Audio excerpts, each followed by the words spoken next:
Hello सांग मैंने जय जगन्नाथ गुड मॉर्निंग सांग मैंने कौन कर समस्ते मु तो बहुत भल अच्छी आठी मो पुओ बाढ़ी देती खाइबा से स्कूल जीव से स्कूल बाहरी जाइला तो पुओ को संध्या बेले मो स्कूल रू 4टारे नहीं आसिकी टिके खाई भात शोई पड़ी संध्यारे उठिकी टिके इच्छा है गरमा गरम चाट खायापाई मुझे चाट बनई दिली चलतु चाट बढ़ा बढ़ी करके खाइबा।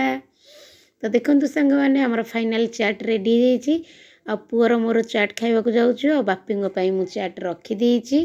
तो को मानक चाट खाइबा भल लगे निहाती कमेंट रे कहिबे।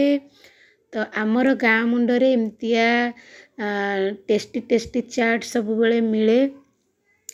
मो छुआ बेलार कथा बहुत मन पड़े आला कि एते स्वादिष्ट स्वादिष्ट चाटा लगुला कहले न सर सांग माने। तो चाट को मुझे एपट सेपट सब गोलैकी मिक्सिंग करदेली तापर एठी मु खाऊची। तो सांग माने एते चाटा टेस्टी ही पूरा कही हबनी बहुत बढ़िया टेस्ट। मु खाऊची चाट आपण माने आसंतु खाइबे चाट।